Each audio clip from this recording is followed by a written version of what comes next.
Team swapping sides, getting ready for set number 2. Elsewhere in the ODAC tonight, everything else within conference. Randolph-Macon at Virginia Wesleyan, Ferrum at Shenandoah, Roanoke visiting Randolph, and Emory and Henry welcoming in Washington and Lee. We'll update you on those scores, all getting set to go at 7 o'clock. Quakers starting half an hour early today and picking up the point to start set 2 on a friendly roll off the top of the net. So Tina Euchre picking up his service ace as a result. She's got a couple so far. And Euchre still serving. Talking with Emily Gann before the match today, I was asking her about Euchre and about her recruitment because it all goes back to Kelly Ammons, who again transferred away from Guilford after her sophomore season, and a large part of that was Euchre and the fact that Ammons would not have gotten significant playing time with Euchre in front of her. And so I asked Gann how this all came to be that Euchre was recruited, given that so many of these Guilford players are from in-state, and Euchre, on the other hand, out of Florida. Point to the Quakers as the cross-court opportunity from Barnwell missed long. And Gann told me it was actually, I thought, very interesting how Euchre went about her recruitment. She was really the one that took charge of it. Blankenship serving and it mishandled far corner by Patel to give the Quakers a 2-point advantage.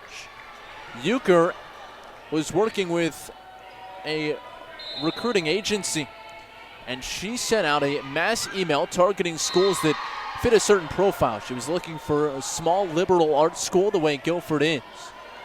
And Emily Gann said she's not one to delete email. She checks every single one. And so she opened Euchre, saw it, was interested, and not long after, Tina Euchre came here to Guilford for a visit. Gann said that Euchre had actually visited campus twice before Gann had ever seen her play competitively. Here's Blankenship from the back row. Quakers up by 2 early in set 2. There's Euchre with a diving dig. And now Ritter. Cross-court dugout. Patel got the roll, kept alive by the Quakers. And Carson Evans.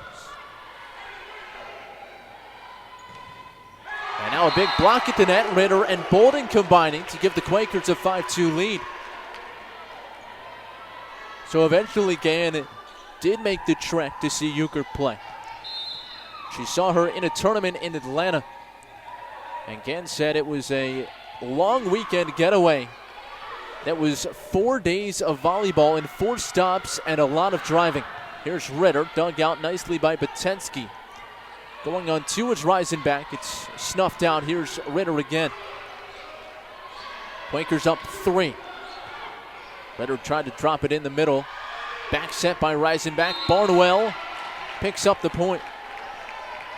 Well, I thought they signaled her way initially. She was blocked at the net. Quakers earned the point. So ultimately it was Gann going to Atlanta on a trip that started in Spartanburg. Featured stops in Myrtle Beach and Raleigh. And that's when Gann first saw Euchre and was able to lock down the commitment not too far after.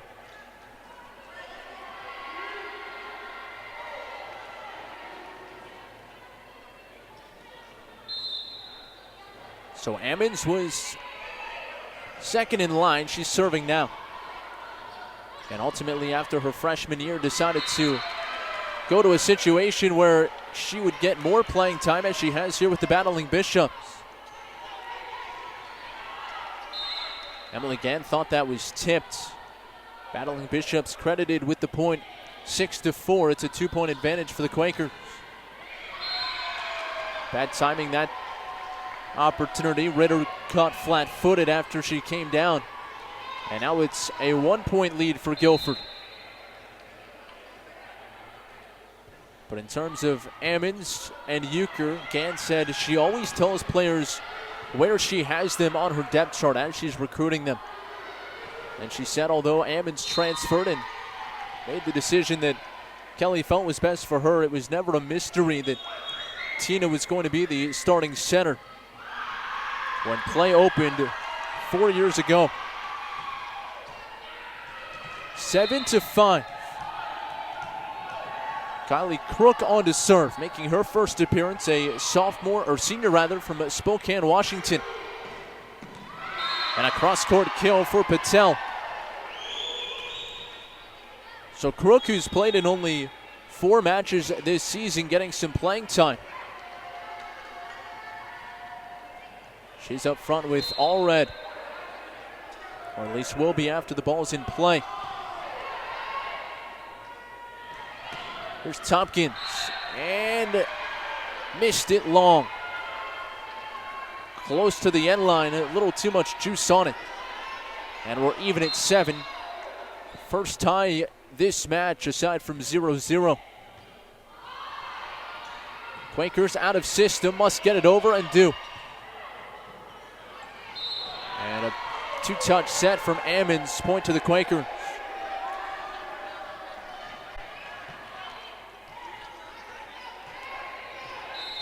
Guilford again here today, playing a little bit short-handed. Again, Jasmine Gaines away from the team due to personal reasons. Mackenzie Colton missing her 3rd consecutive match. She's dealing with a elbow injury. Expected to miss some more time, but hopefully have her back by year's end. Blankenship. A little bit extra on that one, but it's dug out. Set near side for Tompkins. Good dig by Batensky to keep it alive. Here's Klein, and she missed it far side. The Quakers a long rally, and they pick up the point. Logan Taft also not dressing today. Neither is Caitlin Kelly, a pair of players who've primarily come off the bench this season. Kill attempt missing long that time from the battling Bishops. Quakers went from even to back up 3. But as a result of those absences, we're seeing more from Carson Evans and Kylie Crook here today. Smith the dig. Crook out far side for Blankenship, who steered it towards the corner, but Batensky read it well. And into the net off the hand of Klein for another Quaker point. 4 in a row for Guilford. And Vicky Gentili sensing this one starting to slide the wrong way. She asked for time. As we return in a moment to the Reagan Brown Fieldhouse, Quakers leading 1-0 here in set 2.